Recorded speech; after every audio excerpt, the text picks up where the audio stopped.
যারা শুনছেন সবার প্রতি আন্তরিক কৃতজ্ঞতা। আজকে বিপিএল এর কোনো খেলা নেই এবং এই মুহূর্তে যেটা হওয়ার কথা ছিল, অসংখ্য যারা স্পেকটেটরস রয়েছেন, সাপোর্টার্স রয়েছেন, তাদের এখানটায় আসার কথা ছিল, তারা কেউ নেই। কিছু মানুষ এসেছিলেন, তারাও চলে গেছেন। বাংলাদেশের 3বারের প্রধানমন্ত্রী বেগম খালেদা জিয়া, তিনি আমাদের ছেড়ে চলে গেছেন।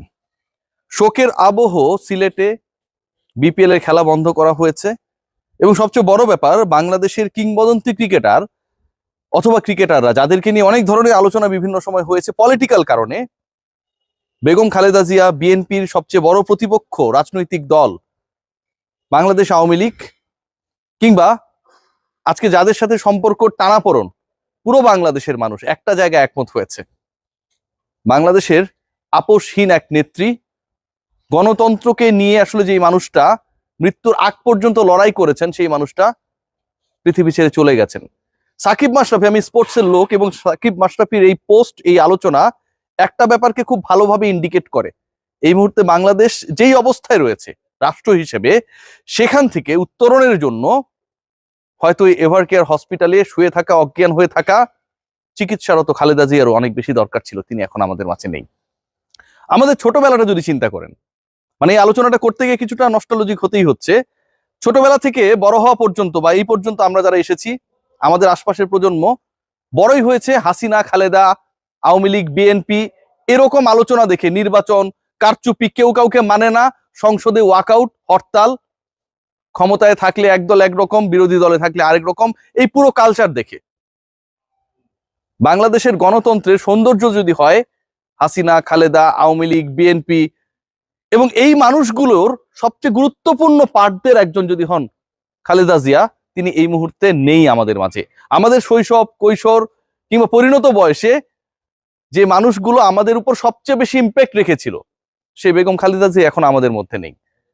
সবচেয়ে ইন্টারেস্টিং যেটা, যে বাংলাদেশ আওয়ামী লীগ যে দল নিয়ে অনেক ধরনের আলোচনা সমালোচনা রয়েছে এবং সেটা খুবই যৌক্তিক, তারা তাদের অফিসিয়াল ফেসবুক পেজে যখন বলেন যে খালেদা জিয়ার চলে যাওয়া বাংলাদেশের গণতন্ত্রের জন্য অপূরণীয় ক্ষতি, যে সাকিব আল হাসানকে নিয়ে এত সমালোচনা করা হয়, সেই তিনি যখন ঘুম থেকে উঠে, যেহেতু তার সময় বাংলাদেশের সময় এক সময় না, স্ট্যাটাসটা দেন, মাশরাফি বিন মুর্তজারা যখন স্বীকার করে নেন যে বাংলাদেশের রাজনীতিতে, সমাজ ব্যবস্থায়, আমাদের জীবনে সব জায়গায় খালেদা জিয়ার ভূমিকাটা অন্যরকম, ঠিক তখন এটা নিয়ে আসলে আমার কাছে মনে হয় যে দল মত নির্বিশেষে, রাজনীতি নির্বিশেষে একমত না হওয়ার কোনো উপায় থাকে না। খেয়াল করে দেখবেন যে একজন মানুষ, তিনি জানতেন যে দেশে ফিরলে মামলা হবে, চিকিৎসার পরে আবার বাংলাদেশে ব্যাক করে এসেছেন।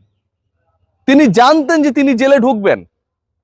বাংলাদেশের মানুষকে হয়তো তিনি ভেবেছিলেন যে জেল মুক্ত করার জন্য তাকে জেলে যেতে হবে।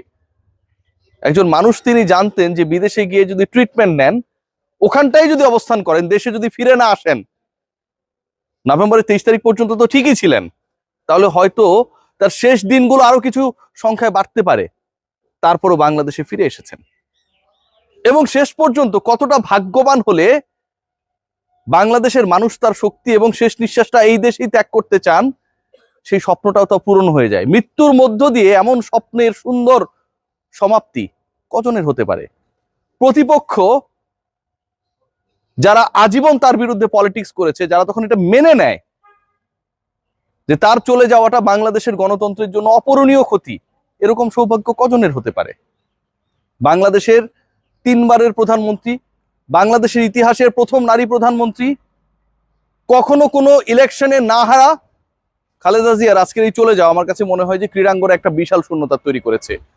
কারণ তার সন্তান আরাফাত রহমান কোকো বাংলাদেশ ক্রিকেট বোর্ডের সাথে একসময় যুক্ত ছিলেন। চিন্তা করতে পারেন, মানে ওই লেভেলে থেকে এমনও ভিডিও আমরা দেখেছি যে তারেক রহমান, আরাফাত রহমানরা ক্রিকেট খেলছেন ছোট্ট একটা মাঠে।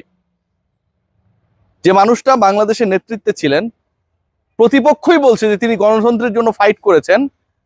ভেবে দেখুন যে এই বিএনপি দলটার দিকে যদি আপনি তাকান, যে এখানটায় জিয়াউর রহমান 3 থেকে 4 বছর নেতৃত্ব দেওয়ার সুযোগ পেয়েছিলেন, বাট গত 45 বছরের বিএনপির ইতিহাস মানে পুরোটাই হচ্ছে খালেদা জিয়া। মানুষ বিএনপিকে ভোট দিয়েছে, ভালোবেসেছে, রাস্তায় নেমেছে, উৎফুল্ল হয়েছে, হতাশ হয়েছে, বুক ফাটিয়েছে ওই একজনের দিকে তাকিয়ে, খালেদা জিয়া। আজকের এই দিনটা আমার কাছে মনে হয় যে স্পোর্টস অঙ্গনে অন্তত সাকিব এবং মাশরাফির স্ট্যাটাস দুটা অনেক বেশি তাৎপর্য এবং গুরুত্ব বহন করে। যখন জুলাই আন্দোলন চলছিল, যখন মানুষ মরছিল, ঠিক তখন তাদের নীরবতা, নিস্তব্ধতা অনেক বেশি সবাইকে কষ্ট দিয়েছিল। এবং সেখানকার সবচেয়ে বড় শিক্ষা আমার কাছে মনে হয় যে আজকে যখন বাংলাদেশের ওই যে বললাম যে আওয়ামী লীগ বিএনপি অলমোস্ট সমান সমান, এই দুইটা দল আপনি যদি ভোটারদেরকে জিজ্ঞেস করেন, বাংলাদেশের 85% মানুষ হচ্ছে এই দুই দলে বিভক্ত এবং সেটা সমান সমান।